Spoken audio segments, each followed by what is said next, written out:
Salam saudaraku, berjumpa kembali dalam program Jalan Kehidupan. Kali ini dalam segmen Sapa Jemaat di Rumah, saya mengajak kita semua untuk bersaat teduh. Mari kita berdoa. Tuhan, kami bersyukur untuk anugerah-Mu yang luar biasa, dan kami rindu senantiasa berjalan di dalam kehendak dan rencana-Mu. Oleh sebab itu, biarlah firman-Mu yang akan menuntun kami supaya kami berjalan di dalam trek yang Tuhan telah tetapkan. Berfirmanlah, kami siap diberkati dalam nama Yesus. Haleluya. Amin. Firman Tuhan kali ini terambil dari Roma 14 ayat 9. Roma 14 ayat 9 berkata, sebab untuk itulah Kristus telah mati dan hidup kembali, supaya Ia menjadi Tuhan baik atas orang-orang mati maupun atas orang-orang hidup.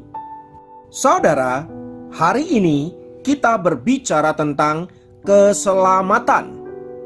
Mengapa tema ini penting untuk kita bicarakan?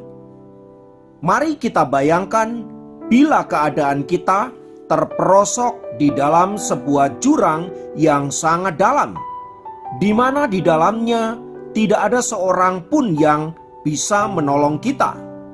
Perasaan takut, perasaan khawatir, perasaan cemas dan putus asa pasti akan menyelimuti kita semua. Nah, dalam kondisi yang demikian, kita tentunya merindukan keselamatan dari orang lain yang bisa menolong kita. Dan alangkah bahagianya kita bila keselamatan itu dapat kita alami. Itulah sebabnya kata keselamatan adalah kata yang sangat disenangi oleh umat manusia di muka bumi ini. Sebab di dalamnya mengandung makna tentang kelepasan, pembebasan, kesejahteraan, kedamaian, keadaan yang baik, dan selamat dari segala malapetaka dan bahaya. Dalam bahasa Yunani digunakan kata sozo atau soter, yang intinya berbicara tentang keselamatan yang dikerjakan oleh Allah yang Maha Tinggi kepada manusia karena ketidakberdayaan mereka. Namun meski keselamatan itu sesuatu yang sangat penting, bagi banyak orang dianggap sebagai sesuatu yang tidak punya makna. Mengapa? Karena mereka merasa hidup mereka baik-baik saja. Mereka juga merasa dengan memiliki agama tertentu, mereka meyakini bahwa hidup mereka akan sampai kepada kerajaan sorga. Itulah sebabnya mereka merasa tidak membutuhkan keselamatan yang dikerjakan oleh Allah, sebab mereka merasa dengan usaha mereka bisa menyelamatkan diri mereka sendiri. Namun bila kita jujur saudaraku, pasca kejatuhan manusia dari dosa, manusia mengalami keterpisahan dengan Allah dan menjadi pribadi yang asing di muka bumi ini. Manusia tidak lagi memiliki relasi dengan Tuhan dan tidak ada lagi yang melindungi dan menyelamatkan dirinya. Itulah sebabnya mengapa manusia seringkali mengalami ketakutan hidup di tengah dunia ini. Jawabannya karena mereka tidak pernah mengetahui nasib mereka seperti apa.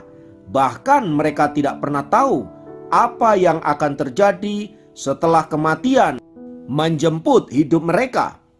Itulah sebabnya mengapa manusia terus-menerus dengan sekuat tenaga mencari Tuhan dan berusaha hidup berkenan di hadapannya agar Tuhan menolong mereka dan memasukkan mereka ke dalam kerajaan sorga. Mereka berharap dengan semua itu mereka bisa kembali bersekutu dengan Tuhan seperti sedia kala. Namun sayangnya, upaya ini sia-sia, sebab status manusia sebagai pribadi yang berdosa menjadi penghalang persekutuan antara manusia dengan Allah. Jika demikian, bagaimana nasib manusia? Jelas bahwa mereka akan mati binasa karena perbuatan dosa mereka sendiri. Hukum ini tidak bisa diubah kecuali Allah yang melakukannya. Ini adalah kondisi yang sangat mengerikan bagi umat manusia.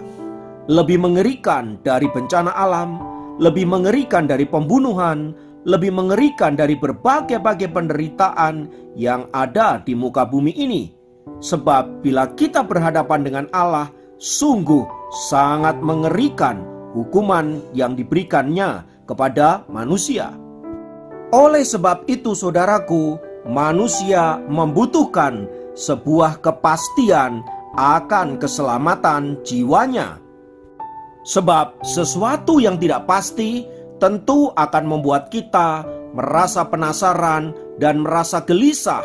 Apakah jalan yang kita tempuh ini benar atau tidak? Sampai atau tidak?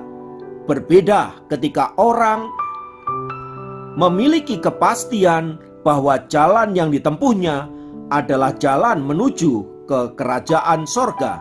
Ia akan berjalan dengan tenang dan penuh damai sejahtera. Itulah sebabnya Tuhan Yesus datang ke tengah dunia, mati di atas kayu salib, dan hidup kembali supaya ia memerintah atas umatnya, orang-orang yang percaya kepadanya, dan untuk membawanya ke dalam kerajaan sorga mulia miliknya. Janji keselamatan ini sifatnya adalah pasti, bukan lagi semoga atau sesuatu yang tidak pasti. Oleh sebab itu, kita patut bersyukur atas kebenaran firman Tuhan yang tertulis di dalam Roma 14 ayat 9 tersebut di atas, bahwa Kristus telah mati dan hidup kembali agar ia menjadi Tuhan kita, menjadi Raja kita, dan menjadi Juru Selamat bagi hidup kita. Oleh sebab itu, mari kita bersyukur untuk keselamatan yang Allah kerjakan bagi kita. Mari kita berdoa. Kami bersyukur karena kasih-Mu, karena keselamatan-Mu, sehingga kami memiliki pengharapan yang pasti akan kerajaan sorga. Oleh sebab itu Bapa, teguhkanlah iman kami agar kami sampai pada akhirnya di dalam kerajaan yang mulia yang Engkau sediakan bagi orang-orang yang mengasihi Engkau. Terpujilah nama Tuhan kekal selamanya. Dalam nama Yesus kami berdoa dan bersyukur kepadamu. Haleluya. Amin.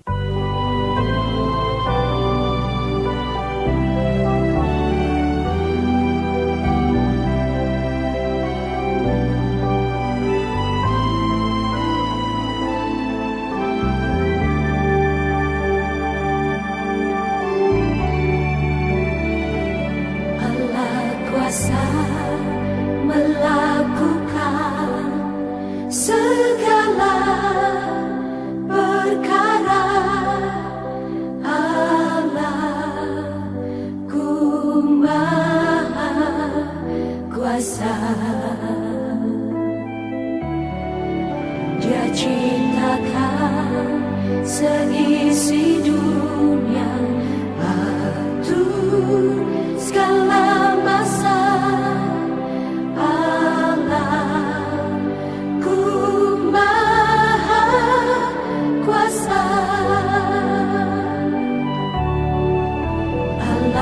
Kuasa